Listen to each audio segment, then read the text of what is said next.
Bonjour, alors bienvenue au webinaire pour un bon départ. Donc c'est vraiment un condensé pour essayer de vous donner un peu d'informations là pour pouvoir partir du bon pied. Surtout si vous avez jamais enseigné, soit au collégial ou même à la cité, juste pour vous donner là de l'information, puis peut-être aussi quelques petits trucs. Alors commençons. Alors on va commencer par le début. Donc, les objectifs de cette rencontre, c'est identifier vos ressources d'appui. Parce que souvent, quand on est professeur contractuel, on se sent un petit peu seul, on ne sait pas trop où aller. Fait que pour vous donner là, des endroits où vous pouvez aller chercher de l'appui parce que vous n'êtes jamais tout seul. On va parler du portail aussi, où vous allez retrouver tous vos outils de travail. Et ensuite, on va parler un petit peu de planification puis de livraison de cours et finalement, ECT. Alors, vous vous sentez peut-être un petit peu comme ça. Moi, en fait, il y a 21 ans, 22 ans en fait, en 96, je me retrouvais un petit peu à votre place. C'était ma première expérience d'enseignement. Je travaillais dans le domaine de justice pénale. Quelqu'un m'a approché pour enseigner un cours. J'avais jamais enseigné, mais ça me tentait peut-être de prendre un risque, d'essayer quelque chose de différent. Alors moi, je veux commencer par vous féliciter d'avoir décidé d'enseigner. Vous êtes sûrement très bon dans vos domaines respectifs. C'est probablement pour ça qu'on vous a demandé d'enseigner. Donc, vous êtes probablement très confortable et là, vous vous retrouvez dans une situation où on n'est pas trop sûr, on a peut-être de l'information pour pouvoir livrer notre cours. Peut-être qu'il va falloir que vous bâtissiez tout du début. Alors, naturellement, on se sent un petit peu insécure dans ces moments-là, mais je vous applaudis. L'autre chose, c'est que vous allez voir que la première fois qu'on enseigne, ça peut être un peu montagne russe, c'est-à-dire il y a des cours où vous allez trouver que ça va super bien, puis il y a d'autres cours que vous allez peut-être vous dire c'était plus difficile aujourd'hui. Puis ça, c'est normal, totalement normal. Moi, je dis souvent que la première fois qu'on enseigne en tant que professeur contractuel, souvent on trippe pas. C'est-à-dire qu'on s'amuse pas autant qu'on voudrait s'amuser, disons, parce que vous êtes en train de bâtir le cours en même temps que vous le livrez. Vous avez les évaluations aussi à travers tout ça, donc ça en fait beaucoup. Donnez-vous la chance tranquillement là d'apprivoiser vos outils de travail, d'apprivoiser votre salle de classe, les étudiants. Donc c'est sûr que votre cours sera probablement pas exactement comme vous aimeriez qu'il soit. Et c'est correct. Moi, souvent, je dis aux professeurs, donnez-vous le cadeau de revenir enseigner une deuxième fois. Puis là, vous allez voir que, c'est drôlement différent. Puis souvent, c'est la troisième fois qu'on enseigne le même cours que là, on peut vraiment dire là qu'on s'amuse puis qu'on aime ça. Alors, comme j'ai dit tantôt, vous n'êtes pas seul. Donc, vous avez plusieurs ressources mises à vos dispositions. Donc, premièrement, votre secteur. Alors, vous avez sûrement rencontré la responsable de secteur qui vous a donné peut-être une petite orientation. C'est votre personne contact au niveau administratif. Donc, n'importe quoi en lien avec les absences, en lien avec votre horaire, des choses comme ça, les photocopies, le matériel que vous avez besoin là, pour pouvoir enseigner votre cours, ça serait la responsable de secteur qui serait là pour vous. Coordonnateur de programme. Donc, vous enseignez un cours qui se retrouve à l'intérieur d'un programme. Vous savez peut-être que vous avez eu la chance de rencontrer le coordonnateur de programme, peut-être pas. Moi, je vous encourage fortement à au moins avoir son nom, parce que le coordonnateur de programme, en fait, c'est la personne qui a la vue d'ensemble, à la fois sur le programme, mais aussi sur les étudiants. Donc, vous avez peut-être en salle de classe des étudiants à l'étape 2, à l'étape 3, mais dans un cours. Mais les coordonnateurs, souvent, ont une bonne saisie au niveau de réussite des étudiants dans son ensemble. Donc, c'est connaît très bien le rendement de chacun des étudiants dans l'ensemble de ses cours. Fait que ça peut être très utile aussi pour pouvoir poser vos questions, avoir des idées aussi par rapport à même les activités d'apprentissage, mais aussi si un étudiant vous pose une question, par exemple, sera pas là à l'examen, puis là, vous n'êtes pas trop sûr quoi faire, n'hésitez jamais à envoyer un courriel au coordonnateur de programme. C'est vraiment la personne pour vous guider là, au niveau contenu de programme, mais aussi par rapport au suivi des étudiants. Ensuite, on a Innovacité. Donc, vous êtes peut-être déjà venu à Innovacité pour faire votre carte d'employé. Innovacité, ça se veut un endroit confortable, un endroit chaleureux, un endroit où les gens, on essaie d'avoir une atmosphère très légère et faire en sorte que les gens sont heureux. L'autre chose, c'est que à l'intérieur d'Innovacité, notre centre, qui se trouve au C, troisième étage 3020, c'est aussi un endroit où vous pouvez avoir accès à des personnes ressources. Donc, il y a diverses personnes qui viennent accompagner les gens à Innovacité là, à tous les jours. Donc, comme je vous dis, c'est un endroit où vous pouvez venir travailler. Il y a des portables que vous avez accès, il y a un micro-ondes, un frigo, il y a du café, souvent on a des bonbons, du chocolat. Donc, c'est un endroit où vous pouvez venir sans nécessairement avoir de questions. Où vous pouvez venir aussi rencontrer d'autres professeurs si vous voulez discuter de matière. Mais comme je dis, à chaque jour, on a en fait notre technicien en technologie éducative qui est là pour vous appuyer. Ensuite, on a des professeurs qui viennent qui ont des heures en fait où ils viennent appuyer les professeurs. Puis chacun a une zone d'expertise qui est intéressante. Fait que, par exemple, on a cette session-ci, 2 professeurs de français. Donc, ça peut être une belle occasion, par exemple, une fois que vous aurez écrit votre évaluation ou un examen, de venir puis en discuter avec le professeur au moment où il est là. Ensuite, on a les conseillers en ressources humaines qui sont là le mardi matin, mercredi matin et jeudi matin. On a les coordonnateurs en développement des apprentissages les mardis après-midi. Donc, eux, ce qu'ils peuvent faire, c'est vous accompagner à trouver des idées d'évaluation, des idées d'activité, aussi vous assurer là, que vos évaluations mesurent la bonne chose. Et ensuite, tous les jours, on a un technicien aussi qui est là pour tout ce qui est un peu plus informatique. Donc, accès à Outlook, si vous avez des difficultés avec votre mot de passe, des choses comme ça, vous pouvez venir à Innovacité. Donc, vous pouvez aussi appeler à 3007 et vous aurez accès à nos ressources, à quelqu'un là, qui pourra vous répondre. On est ouvert de 9h à 19h du lundi au vendredi. Et là, ce que je vais vous montrer, c'est notre site. Et là, pour ça, désolé, je dois descendre ici.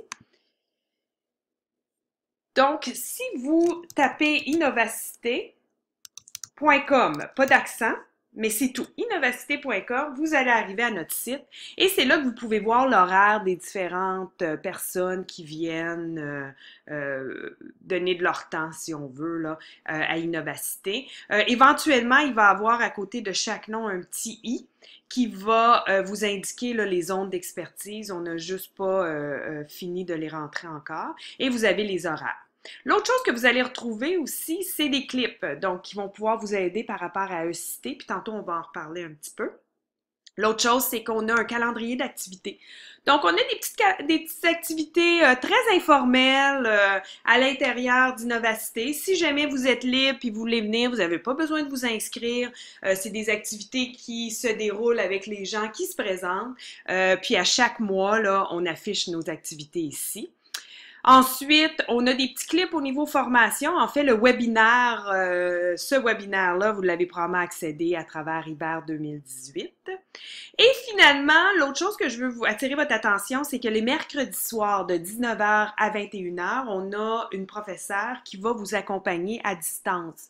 Donc, si jamais vous avez des questions, que ce soit pédagogiques ou même en lien avec Cité, vous pouvez venir sur le site innovacité.com et vous allez voir ici à droite une petite bulle. Vous cliquez dessus et vous allez avoir accès à Joanne là, qui va se faire un plaisir de discuter avec vous. Fait que ça, c'est au niveau des ressources d'appui. Je veux vous montrer, en fait, on va fermer ça ici. L'autre chose que je veux parler, c'est au niveau des accès. Donc, juste au cas où vous le saviez pas, si vous accédez ici, le site de la Cité collégiale, vous allez retrouver ici le petit lien pour le portail. Si vous le voyez pas parce que la fenêtre, elle est trop petite, vous pouvez faire plus. Et là, vous allez voir ici portail. Fait que ça, c'est la façon d'accéder à tous les outils qui se retrouvent sur le portail là, de vos outils de travail. Première chose, votre mot de passe. Donc, si vous avez encore votre mot de passe temporaire, qui est à dire l'année de naissance-mois de naissance-jour de naissance, je vous encourage rapidement, en fait aujourd'hui même, de changer votre mot de passe. Ça, ce que ça va faire, c'est que ça va s'assurer, vous allez vous assurer qu'à un moment donné, vous n'essayerez pas de rentrer puis vous n'aurez plus accès. Parce que les mots de passe qu'on vous a donnés, ce sont des mots de passe temporaires et ils expirent à un moment donné. Alors, c'est important de changer votre mot de passe. Autre chose, c'est que vous allez devoir changer votre mot de passe à chaque 3 mois. Donc, gardez ça en tête, en fait, quand vous décidez de votre premier mot de passe. Des fois, là, on peut configurer un mot de passe qui est facile à changer aux 3 mois. Fait que ça, c'est au niveau des accès. L'autre chose, c'est votre carte d'identité, très importante de la faire faire. Fait que si vous n'avez pas eu la chance encore, vous pouvez venir à Innovacité au C3020 faire votre carte. Votre carte va vous donner accès aux locaux, au département. Maintenant, assurez-vous que l'accès a été demandé. Parce que des fois, on pense que parce qu'on a demandé, parce qu'on a notre horaire, puis notre horaire dit qu'on va enseigner, par exemple, dans le B2060, puis qu'il y a un lecteur de carte à la porte, que notre carte va ouvrir le local. Mais c'est faux. Alors, il faut s'assurer toujours là, qu'on ait accès.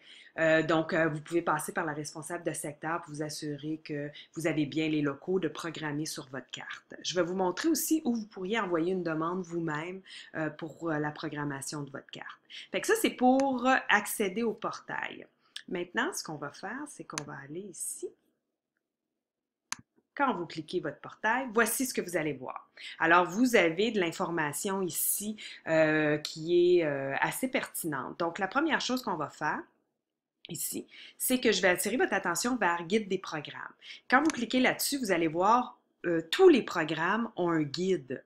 Les guides vous donnent beaucoup d'informations sur le programme. Donc, j'en prends un ici au hasard, technique de soudage. Et donc, vous allez voir, là, si on regarde la table des matières, on a de l'information sur la reconnaissance des acquis, le cheminement. Vous allez voir aussi les résultats d'apprentissage de programme et les compétences visées parce que votre cours s'insère à l'intérieur d'un programme. Donc, souvent, c'est intéressant de voir quels sont les résultats d'apprentissage du programme dans son ensemble. Alors, directives pédagogiques et tout ça, là, vous avez ces informations-là. Fait que je vous encourage fortement à consulter le guide de programme. Autre chose, vous avez les directives administratives ici. Donc, si vous cliquez dessus, vous allez retrouver là, différentes directives, dont les fameuses directives reliées aux ressources humaines sur le code d'éthique, violence au collège. Et vous avez vos directives pédagogiques que vous allez retrouver ici. Finalement, l'autre lien qui est pertinent pour vous, mais vous pouvez fouiller, c'est au niveau du secteur humain et culture, ressources humaines et culture organisationnelle. Ici, vous allez retrouver de l'information qui pourrait être intéressante là, pour vous au niveau de la dotation, au niveau des avantages sociaux, rémunération. Maintenant, vous n'avez pas d'avantages sociaux, vous êtes professeur contractuel, mais par exemple, le formulaire pour pouvoir, si vous restez au Québec, d'avoir plus d'argent qui soit retiré là, au niveau de l'impôt se retrouve là. Donc, vous pouvez fureter. Vous pouvez toujours me contacter moi, Marie-Nathalie Moreau, si vous avez des questions. En tout temps, n'hésitez pas. Alors, j'amène votre attention vers les applications. Donc ici, vous avez diverses applications. Tous vos outils de travail se retrouvent là.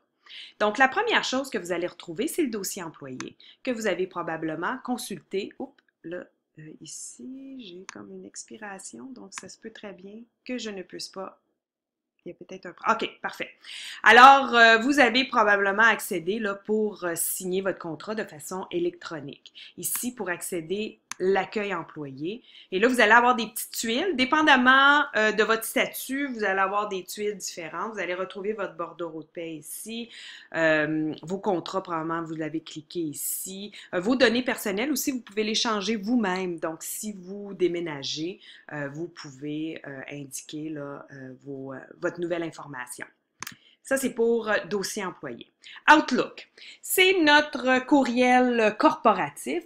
Donc, c'est la façon que vous allez recevoir de l'information au niveau de la cité dans son ensemble. Ce n'est pas la façon de communiquer avec les étudiants. Ça, c'est e-cité, puis je vais vous montrer tantôt. Il y a vraiment une façon de communiquer avec les étudiants. C'est à travers notre système de gestion des apprentissages. Par contre, moi, je vous suggère fortement d'accéder ici en cliquant sur Outlook, vos courriels, peut-être une fois par semaine. Et là, vous allez avoir des courriels par rapport à, par exemple, le menu du restaurant Les Jardins, des informations comme ça, mais vous allez aussi avoir de l'information des fois qui vont venir du secteur. Des fois, vous allez avoir de l'information aussi au niveau de la dotation. Donc, quand il y a des postes qui sont affichés, vous allez les retrouver là. Plusieurs professeurs, souvent contractuels, me demandent, OK, est-ce que je peux faire suivre mes courriels Outlook à mon courriel personnel? Oui, il y a des façons de faire à travers Outlook. Puis, je crois ici, si vous allez à Aide, il y a un petit document là par rapport à courriel, comment faire suivre. Maintenant, moi, je ne le recommande pas. Et la raison pourquoi je ne le recommande pas, c'est parce qu'on a beaucoup, beaucoup de courriels à la cité. Donc, vous allez potentiellement remplir votre boîte de réception là, de votre courriel personnel ou de votre travail. Donc, moi, je vous suggère vraiment de rentrer dans Outlook une fois par semaine, puis simplement vérifier vos courriels. On a à la Cité accès à Google Drive et OneDrive.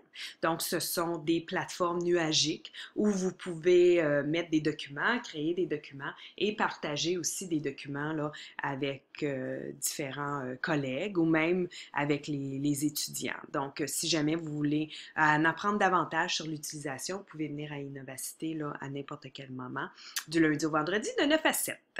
Autre chose, ici, SOSPC, si vous avez des difficultés là, au niveau cité, n'importe quoi qui est informatique, vous pouvez cliquer là-dessus et faire une demande. Interal, c'est ici en fait que vous allez faire une demande, puis des fois l'accès est un peu lent, mais pas aujourd'hui. Accès, où vous pouvez demander accès à des locaux.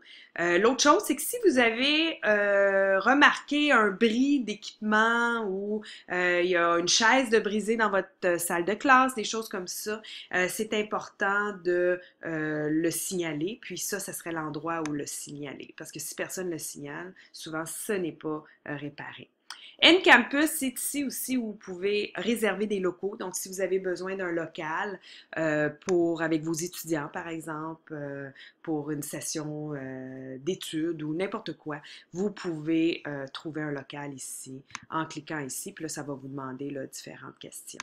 Donc ça vous rend vraiment autonome par rapport à différents outils que vous auriez besoin.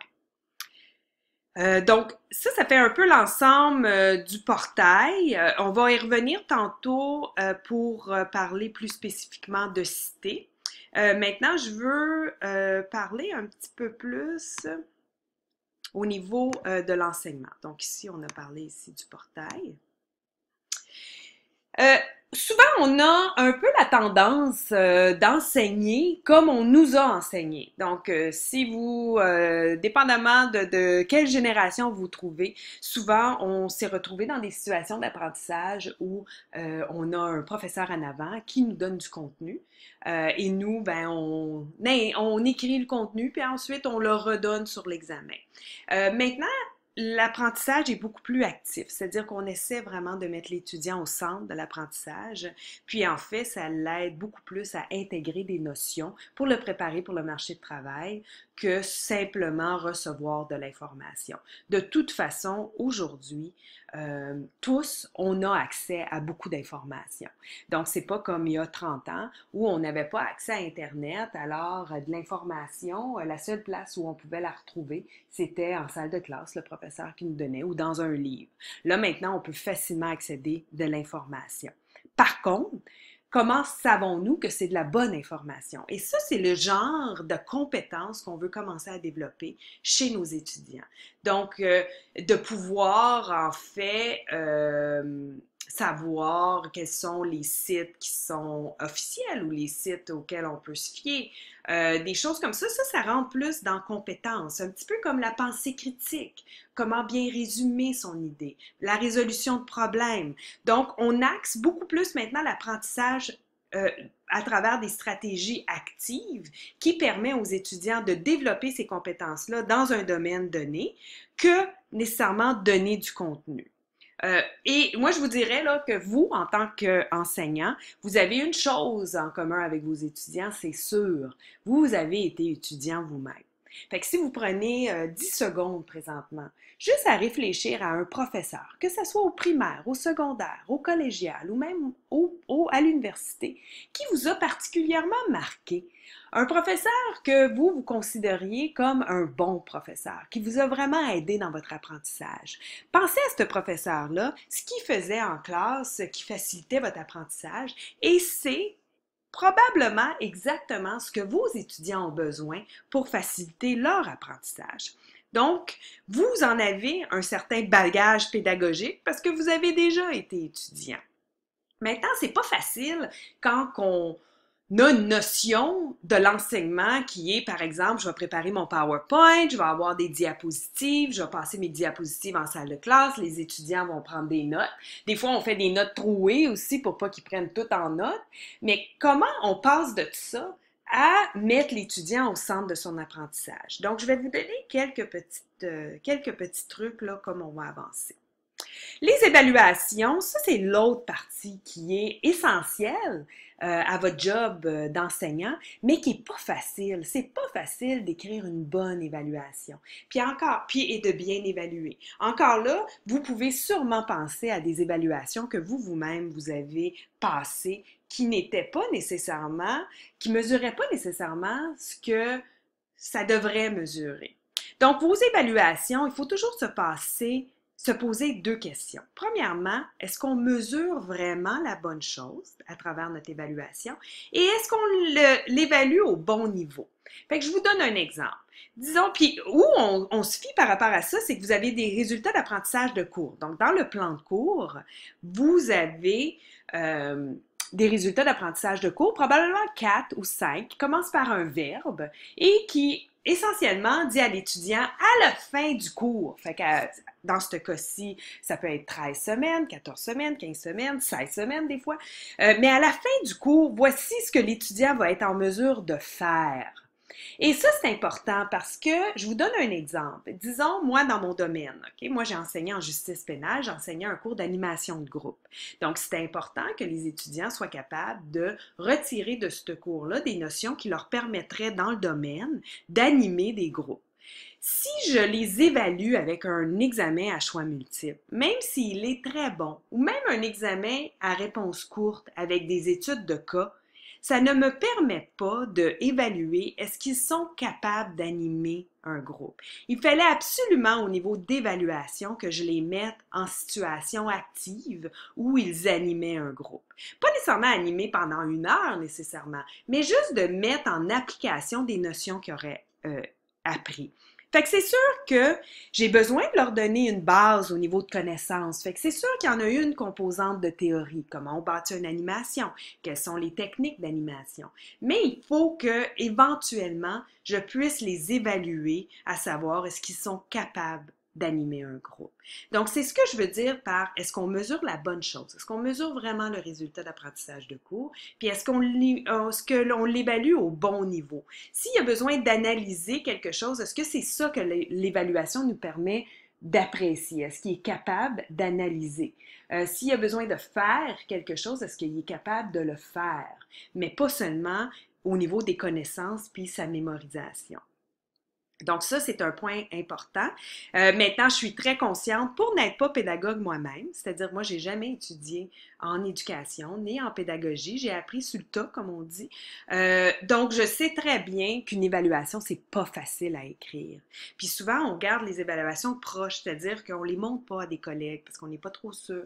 Moi, je vous encourage chaque évaluation que vous concevez, que ce soit un examen, que ce soit une activité, que ce soit des jeux de rôle.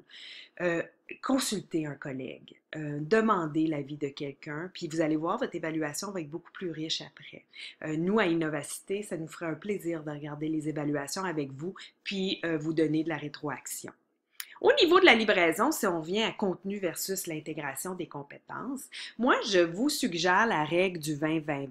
Puis en fait, je devrais souvent mettre 20-20-10 parce que quand on donne un cours de 3 heures, par exemple, souvent on prend une pause après 50 minutes.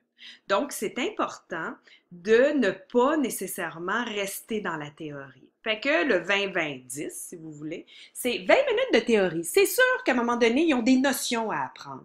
Ils ont un vocabulaire à apprendre. Fait que c'est correct d'utiliser un PowerPoint, d'avoir des diapositives. Puis d'ailleurs, moi, je vous dirais que les diapositives d'un PowerPoint, c'est souvent plus utile pour l'enseignant que ce l'est pour l'étudiant. C'est-à-dire que ça guide beaucoup l'enseignant. Moi, ça me guide. Comme là, présentement, j'ai un PowerPoint, ça me guide sur qu'est-ce que je devrais vous dire. En passant, des PowerPoints, il y a une petite règle aussi, le 6 par 6. Là, je ne l'ai pas respecté totalement, là, je réalise, mais il ne devrait pas avoir plus que 6 items et 6 mots de suite. Ça ne devrait pas être du texte, vos PowerPoints. Ça devrait vraiment être des grandes lignes. Souvent, on demande la question, est-ce que je rends mes notes de cours disponibles à l'étudiant? Moi, je vous dirais que si votre cours n'est que notes de cours, puis vous avez peur de remettre à l'étudiant parce qu'il ne viendra peut-être pas en classe, bien, vous avez raison. En fait, ce que vous devez offrir à l'étudiant, c'est un plus-value de venir en classe. Donc, oui, vous pouvez rendre vos notes disponibles, mais rendu en classe, allez un petit peu plus loin. Mettez-les en situation active. Donc, le 20-20-20 ou 20-20-10 fait ça. Donc, 20 minutes de théorie. Ensuite, une activité. Puis une activité, ça n'a pas besoin d'être très, très complexe. Mais pendant 20 minutes, vous les mettez dans une situation active. Peut-être c'est une étude de cas, peut-être c'est une question de discussion sur la théorie, peut-être c'est une application où ils vont faire des jeux de rôle, peu importe. Mettez-les dans une situation active qui ressemble peut-être un peu au domaine du travail par rapport à la théorie que vous venez juste de donner. Et là, ensuite, vous revenez 10 minutes avant la pause sur l'activité, qu'est-ce qu'ils en ont ressorti, puis est-ce que vous avez besoin de revenir sur certaines notions théoriques. Et ça, si vous gardez un peu ça comme guide, vous allez voir que les étudiants vont être beaucoup plus engagés et motivés. Et la gestion de classe aussi. Souvent, on me demande des trucs pour la gestion de classe, fait que ce soit pour réduire l'absentéisme, pour réduire les étudiants qui textent ou Facebook, faire en sorte que les gens soient plus engagés en salle de classe. Puis moi, je vous dirais que toutes les fois que vous les mettez dans une situation d'apprentissage active, vous réglez tous ces problèmes-là. Parce que c'est difficile d'aller sur Facebook ou texter pendant que je suis obligée d'utiliser mon téléphone cellulaire pour aller chercher une vidéo Google qui représente une notion que je viens juste d'apprendre en théorie parce que le professeur me demande d'aller sur YouTube puis de trouver une vidéo. Donc, quand vous les mettez en situation active, vous ne faites pas seulement faciliter leur apprentissage, mais c'est des bonnes techniques de gestion de classe, d'engagement, motivation. L'autre chose, un petit truc là, par rapport à Facebook, par exemple, puis même texte. Promenez-vous. Restez pas en avant. Donc, quand vous êtes dans la partie théorique ou même dans les activités plus pratiques, promenez-vous à l'intérieur de votre salle de classe et vous allez voir que souvent, vous allez voir les petits écrans bleus Facebook s'éteignent comme vous approchez. Donc, d'être vraiment présent, ça aide aussi. Il n'y en a pas de recette miracle, mais aidez-les, eux, à être actifs. Fait que je vous donne un exemple, par exemple, des professeurs qui vont dire qu'ils ont passé leur samedi au complet à bâtir leur PowerPoint parce qu'ils devaient, bon, je vais reprendre un exemple de mon domaine parce que c'est plus facile de donner des exemples de mon domaine. Moi, à un moment donné, j'enseignais le cours d'éthique professionnelle et donc, j'enseignais aux étudiants les valeurs du Service correctionnel du Canada. Il y a 5 valeurs et je leur donnais une petite définition pour chaque valeur, puis là, je leur donnais des exemples. À un moment donné, je me suis dit, OK, ça serait plus intéressant, à la place de passer mon temps à bâtir mon PowerPoint, sortir les informations et tout ça, je vais leur demander à eux de trouver l'information.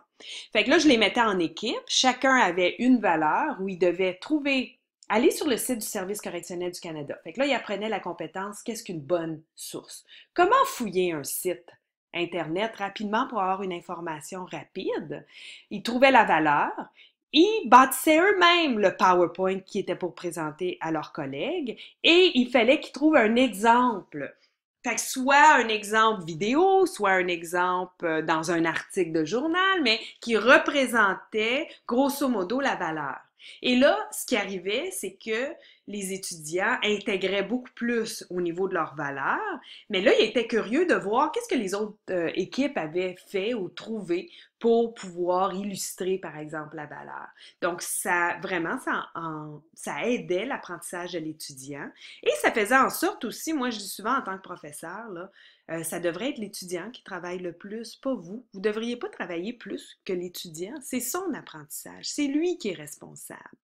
C'est un peu la même chose avec le texte. Souvent, le texte, c'est parce que ça nous dérange nous, mais c'est pas nécessairement que ça les dérange eux dans leur apprentissage. Un étudiant qui réussit bien, on n'a peut-être pas besoin d'intervenir. Par contre, si ça vous dérange vous, parce que vous voulez que les étudiants vous regardent, ben là, vous pouvez leur dire que c'est cette raison-là pourquoi vous ne voulez pas texter.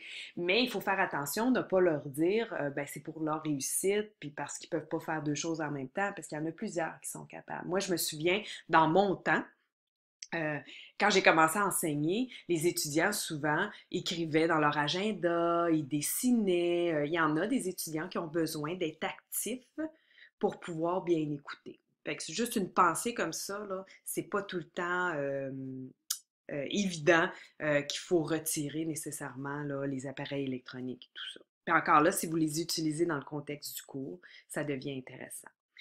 Vous n'êtes pas seul dans les décisions. Donc, ça, je l'ai abordé tantôt, mais un étudiant vous pose une question, vous n'êtes pas trop sûr, vous n'êtes jamais obligé de répondre à un étudiant tout de suite. Vous pouvez attendre, vous pouvez dire, ben là, je vais consulter, je vais y penser. Et réfléchissez-y. Moi, ça m'est arrivé souvent que j'ai répondu rapidement à un étudiant qui me demandait là, une permission spéciale ou quelque chose. Puis que ensuite, aussitôt qu'il était parti, là, j'ai commencé à réfléchir puis j'ai fait oh non, j'aurais pas dû y répondre ça. Donc, c'est important de prendre votre temps puis de consulter. Comme j'ai dit, il y a les coordonnateurs de programme et nous, on est là à Innovacité. Venez jaser. Venez aussi juste pour prendre vos pauses. Des fois, on attend d'avoir une demi-heure ou une heure là, pour venir poser des questions, mais souvent en 15 minutes, là, on peut avoir réponse à nos questions. Donc, ça, c'est un peu base 101 là, de survie, si on veut, en salle de classe. Là, on va revenir à nos applications, puis je veux parler un petit peu de Cité, puis on va conclure avec ça. Donc, vous avez accès au système de gestion des apprentissages, ici, Cité. Cité, c'est vraiment une plateforme pour appuyer la salle de classe. Donc, c'est un endroit où vous pouvez mettre des notes de classe, de cours, vous pouvez rentrer les résultats d'évaluation et c'est l'endroit où vous communiquez avec vos étudiants. Déjà, d'emblée, ici, quand vous rentrez dans votre page d'accueil, vous n'êtes pas dans vos cours encore. Ça, c'est vraiment votre page d'accueil. C'est là que vous êtes allé, en fait, pour faire vos formations LAPHO. Vous pouvez cliquer ici, besoin d'aide, et là, ça va vous amener à des clips.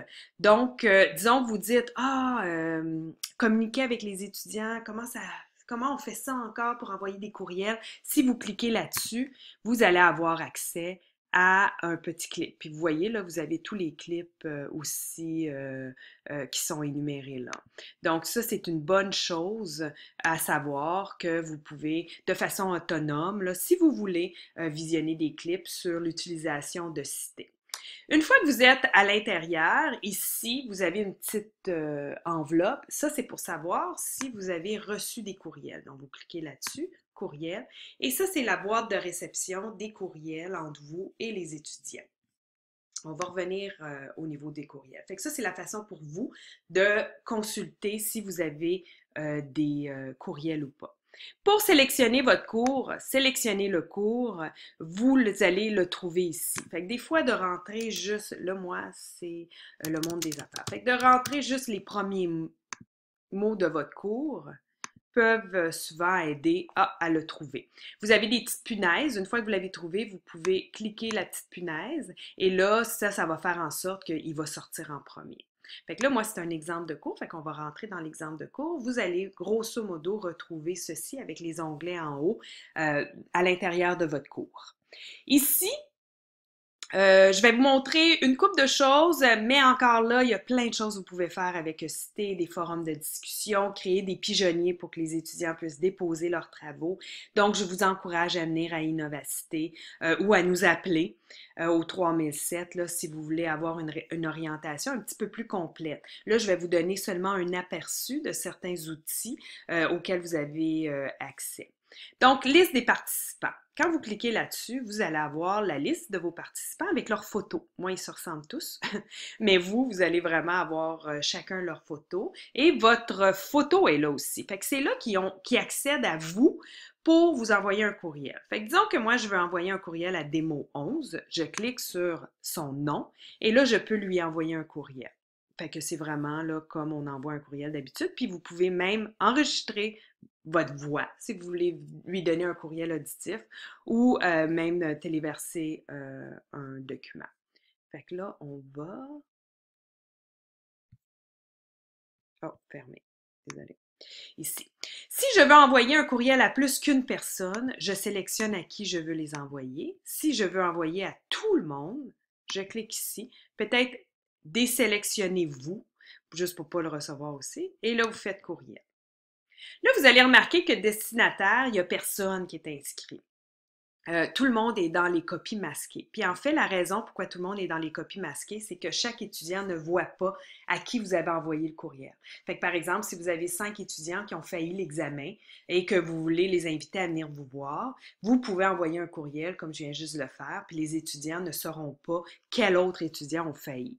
Et encore une fois, on peut l'envoyer et on clique ici pour envoyer le courriel. Fait que ça, c'est la façon de communiquer avec vos étudiants, la seule façon. OK? On ne donne pas notre courriel personnel, notre courriel de travail, numéro de téléphone. Ça devient, c'est un petit peu, je vous dirais, là, sans aller dans le dramatique, un peu dangereux parce qu'on ne sait jamais quand est-ce qu'un étudiant là, peut être mécontent de certaines choses. Fait qu'on communique vraiment à travers un cité. Ça veut dire que vous devez rentrer dans un cité, qui est votre outil de travail. Moi, je vous dirais au moins une fois par semaine. Module. C'est ici qu'on retrouve le contenu du cours. Fait que quand vous êtes arrivé dans votre cours, vous aviez information du cours, tableau chronologique probablement. Ça, c'est de l'information qui renseigne le plan de cours. Donc, il ne faut pas l'effacer. On le garde là. Et là, vous pouvez intégrer différents contenus à l'intérieur des semaines, si vous voulez. Ou vous pouvez tout simplement dire, ben moi, je n'utiliserai pas le tableau chronologique pour inclure des choses. Je vais à la place me créer un petit module qui s'appelle note de cours. Donc, pour créer un module, vous cliquez sur créer un module, puis vous écrivez ce que vous voulez comme module, le nom que vous allez donner. Donc ici, j'en avais déjà créé un, note de cours. Alors, je peux intégrer du PowerPoint, du Word, du PDF. Donc ici, la façon de faire, je vais dans Nouveau. Je clique sur Téléverser le fichier. Et là, je peux aller chercher n'importe quel fichier. Fait que si je vais, par exemple, j'essaie de trouver... Ici, bon, ici j'ai un guide, je fais ouvrir, il va arriver ici, et là je fais inclure. Et là, il va être là. Et très, très important, votre module doit être publié et non brouillon. OK? Fait que c'est un peu la même situation qu'une maison. Si votre porte d'en avant, elle est barrée, c'est sûr qu'on n'a pas accès aux différentes pièces de votre maison. C'est la même chose. Par contre, je peux aussi rendre certains documents juste en disant modifier les propriétés. Je peux rendre les documents en brouillon ou publiés. Fait que la porte d'en avant est ouverte, mais je veux pas qu'il les voit tout de suite. Puis quand je suis prête, ben je le change à publier. Fait que ça, c'est la façon d'inclure facilement du contenu de cours. Vous pouvez aussi inclure un fichier vidéo. Donc, en entrant soit le URL ou le code incorporé. Vous pouvez aussi inclure un lien web. Vous lui donnez un titre et vous mettez le URL. Et vous pouvez même créer votre propre document HTML. OK? Fait que vous pouvez là, facilement inclure du contenu ici à l'intérieur des modules pour que les étudiants puissent y avoir accès. Ensuite, évaluation. Quand vous rentrez dans votre carnet de notes, vous allez voir différentes colonnes ici et ça va être vide là, parce que moi c'est mon test, donc je rentre souvent des notes, mais vous allez avoir différentes colonnes. Et à la fin, vous avez note finale calculée, note finale ajustée. Ces colonnes-là sont utilisées pour le transfert des notes finales qui se fait automatiquement à travers de cités. Donc, ben, automatiquement, c'est vous qui devez manipuler, mais vous devez absolument passer par cité pour transférer vos notes finales et ensuite les exporter vers Scorpa. Je vous dis ça parce que vous êtes peut-être aussi bien d'utiliser le carnet de notes qui va calculer la note en continu. Puis ensuite, ben là, vous allez avoir la note finale calculée qui va être la bonne note que vous allez transférer ici. Si vous n'utilisez pas, si vous ne rentrez pas les résultats dans le carnet de notes, ben là, il va falloir que vous les rentiez ici de toute façon. Donc, c'est peut-être plus utile de rentrer dans le carnet de notes. L'autre chose, c'est que les étudiants peuvent voir leurs résultats. Puis ça, il y en a un avantage à faire ça parce que en rendant les notes disponibles à l'étudiant, ben lui va les voir peut-être quelques jours avant de revenir en salle de classe. Puis ça permet des fois à l'étudiant de prendre un peu de perspective, de recul, à place de tout de suite venir vous voir là, pour vous questionner sur le résultat de l'examen.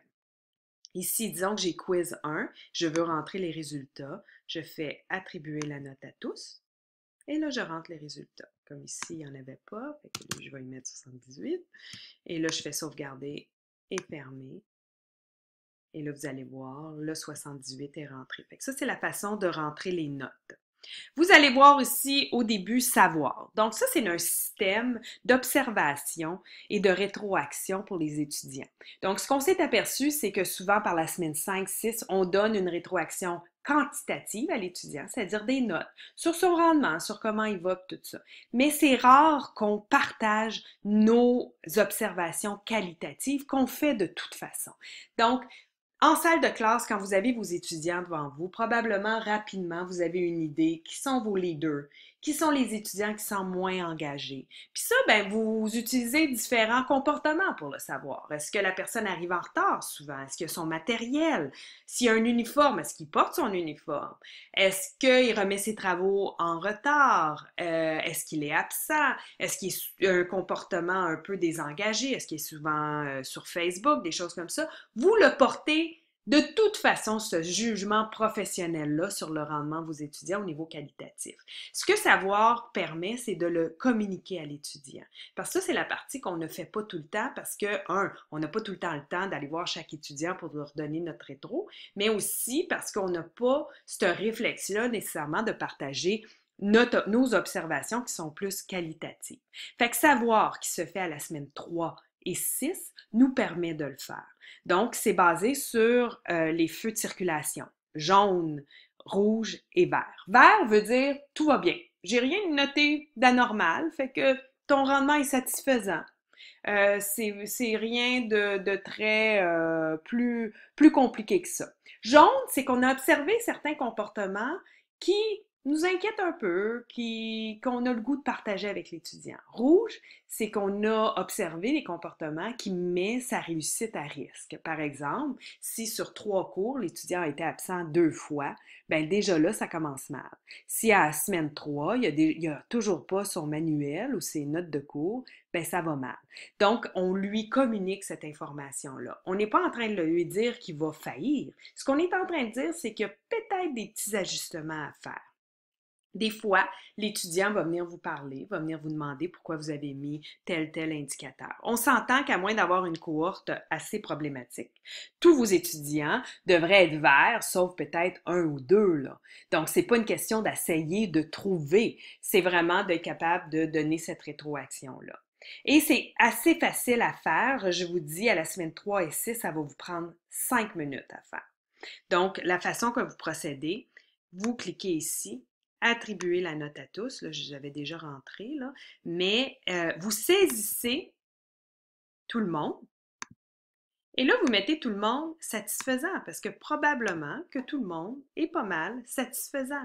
Et là, ensuite, pour ceux que vous voulez peut-être mettre d'autres indicateurs, là, vous sélectionnez à la pièce. Donc, R veut dire rouge, veut dire qu'on est vraiment inquiet, ça peut avoir un impact sur la réussite.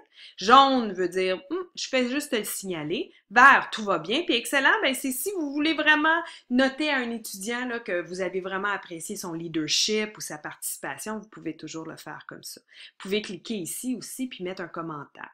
Fait que vous voyez ici, c'est basé sur la participation, absence et retard, puis les comportements ou attitudes en salle de classe. Une fois que vous avez fait ça, vous faites sauvegarder, fermer, et là, l'étudiant a sa rétroaction. Ce qui est intéressant, c'est qu'ensuite, les coordonnateurs de programme peuvent voir les indicateurs pour chacun des étudiants, chacun des cours. Fait qu'un étudiant qui, par exemple, aurait rouge dans 3 de ses cours, bien là, le coordonnateur va peut-être avoir une intervention un petit peu plus poussée avec l'étudiant. Peut-être que un coach de réussite va le contacter.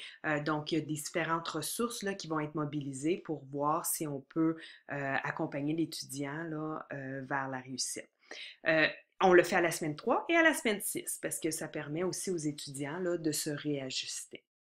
Juste pour vous montrer, sur votre page d'accueil de cours, vous allez avoir accès, ici vous avez accès à Info qui vous explique savoir et vous allez avoir des clips. Là, les clips sont activés seulement là, à la semaine 3, 6. Puis aussi, vous avez au niveau des notes finales et notes mi-session.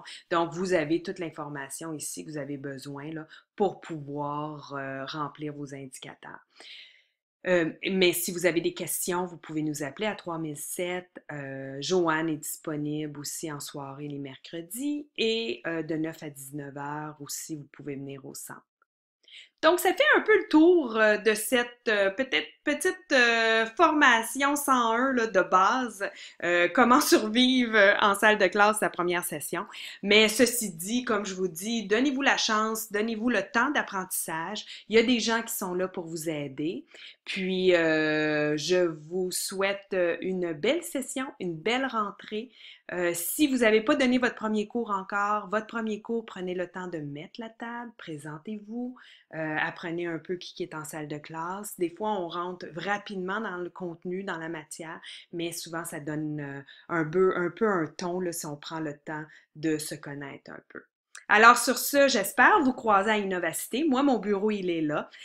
Sinon, par courriel, n'hésitez jamais, là, je suis là pour vous. Alors, bonne session!